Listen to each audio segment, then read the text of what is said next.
Have you ever had a moment, a fleeting sense of déjà vu, where you felt just for a second that this has all happened before? Have you ever looked up at the vast star-dusted canvas of the night sky and wondered if what you are seeing is truly real? What if this entire universe, with all its intricate beauty, galaxies, planets, every living thing upon them, is not a physical place at all? What if it is, instead, an elaborate program? A simulation of almost unimaginable complexity, running on a computer somewhere far beyond our comprehension. This is not just a fantasy from a motion picture. It is a serious question, one that touches the very edges of science and philosophy. This profound and unsettling idea is known as the simulation hypothesis. It suggests that our reality, everything we have ever known, touched, felt, might be an artificial construct. The warmth of the sun on your skin, the taste of a fresh apple, the sound of a loved one's voice, all of it could be information, data processed and fed to our consciousness. The very laws of physics that govern our world could be nothing more than the underlying rules of a cosmic computer program. This line of thought forces us to pause and to question the fundamental nature of our existence in a way that is both exhilarating and deeply unnerving. The concept has captured the human imagination for centuries, ancient philosophies, modern stories alike. The modern debate surrounding this question was powerfully shaped by a philosopher named Nick Bostrom. He did not claim that we are living in a simulation. Instead, he presented a simple but profound line of reasoning, that a civilization far more advanced than our own would likely be capable of creating immensely powerful computers. These computers could run what are called ancestor simulations, highly detailed recreations of their past, complete with conscious beings who believe their world is real. From this starting point, Bostrom proposed what is now known as the trilemma. He argued that one of three possibilities must be true. The first, almost all civilizations at our stage go extinct before technological maturity. The second, advanced civilizations lose interest, or refuse on ethical grounds, to run such simulations. The third, if civilizations do survive and do run many simulations, then simulated minds vastly outnumber real ones. We would be almost certainly living inside a program, and we would have no way of knowing. If we are to entertain the idea that our reality is a program, we must ask ourselves, what would that feel like? Would we notice? The unsettling answer is, probably not. A perfectly constructed simulation would be indistinguishable to the beings living inside it. The thoughts you are having right now, the feeling of the air in your lungs, the memories that define who you are, all of these are patterns of information in your brain. Your eyes gather light, your ears detect vibrations, signals your brain interprets. If an external system fed the same signals, your experience would be identical. You would believe you are walking in a forest, even if your physical body was somewhere else entirely. We do not yet understand how matter gives rise to subjective experience, the hard problem of consciousness. In a simulated universe, consciousness could emerge from complex calculations.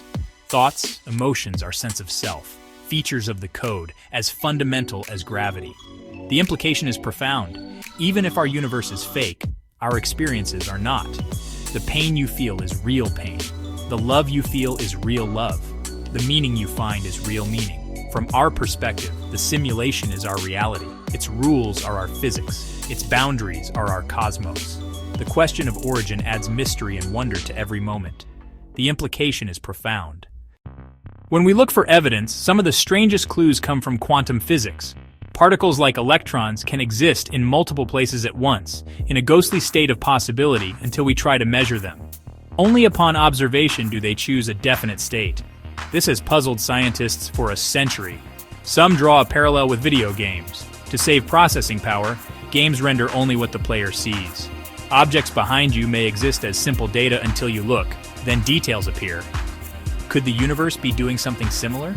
Could particles snap definite when a conscious observer or any measuring device interacts because the simulation renders that part of reality? Perhaps the universe conserves computational resources, calculating fine detail only when necessary. This is not proof. It is an interpretation, a new lens for established facts. Reality not set until observed aligns eerily well with a computed universe generated in real time. It suggests observation might help create the very reality we see, a trigger that tells the cosmic program, "Show me what's here."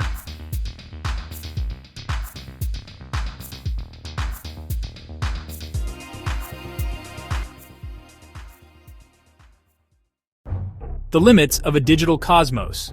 If our universe is a computer program, then like any program, it might have inherent limitations: maximum processing speed, a finite resolution. There may be a smallest unit of length, a fundamental pixel of reality, the Planck length, far beyond direct sight. If spacetime is discrete, it would be a monumental discovery: reality with finite resolution, like a digital image. A grid could affect high-energy light, gamma rays, over cosmic distances. Tiny timing differences might accumulate. Another clue: ultra-high-energy cosmic rays, subatomic particles near light speed, carrying staggering energy. Some predict a sharp cutoff, a maximum possible energy, like a ceiling imposed by processing limits. Finding a glitch would not be definitive proof, but it would be powerful evidence. It is a quest to see if we can, quite literally, find the edge of the screen, the boundary of the code that writes our world.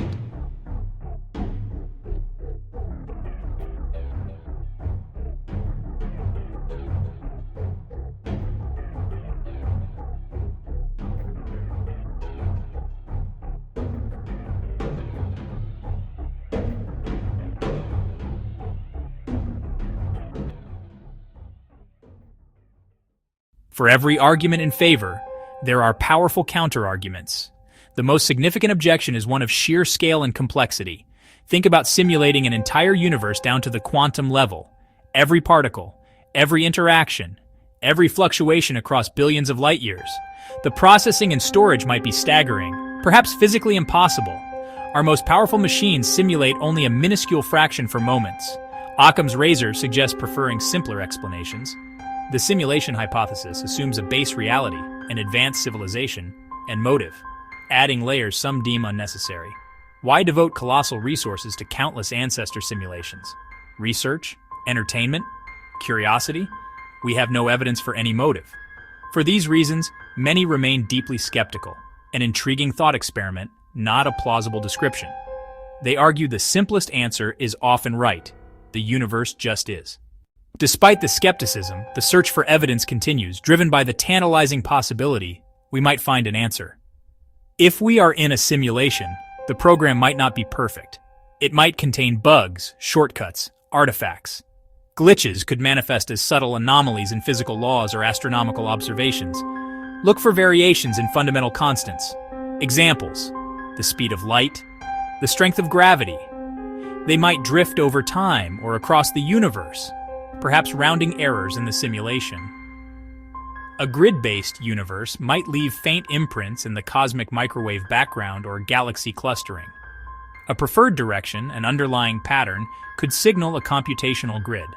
Ultimately, the most definitive test would be a message, an intentional signal left by the simulation's creators. Imagine code embedded in physics, or a message written in the arrangement of the stars.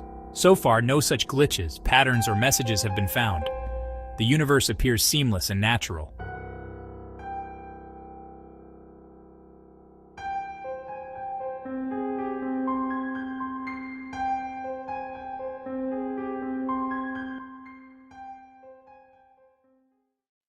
Let us step away from the physics.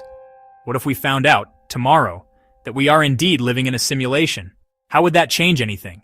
Would our lives lose their meaning? Would our struggles and triumphs become pointless? Many conclude it might not matter as much as we think. Our consciousness, our capacity for joy, sorrow, love, wonder, would remain unchanged. Our experiences would still be our own. If this world is a simulation, it is the only world we have ever known. A simulated friendship is still a friendship. A simulated act of kindness is still an act of kindness. The meaning of our lives is not given from outside. It is created from within, through our choices and our connections. If we are simulated beings with genuine consciousness, what responsibilities do our simulators have? Is it ethical to create suffering, or to simply turn us off? This hypothesis is a mirror, reflecting our looming capabilities and dilemmas. By pondering being simulated, we consider what it means to be simulators. Whether base reality or high-fidelity program, the imperative remains: live with compassion, curiosity, and purpose. In the end, we are left standing before a great and beautiful mystery. The question of whether we live in a simulation may be one we can never definitively answer from within the system. We may be like fish in a bowl, incapable of truly understanding the world outside the glass.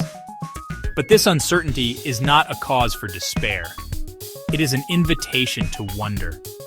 The true value may not lie in the answer, but in the questions it forces us to ask. It pushes science to test our foundations with ever greater precision. It enriches philosophy, reality, consciousness, meaning, and it inspires our art, challenging our perception of what is real and possible. So, we continue our search. Scan the heavens for cosmic rays, probe the quantum realm, and listen for whispers in the background noise of the universe. We do this not for a simple yes or no, but because searching expands our understanding and teaches humility. Whether random processes or a master programmer, our path is the same. We must observe, we must question, and we must learn.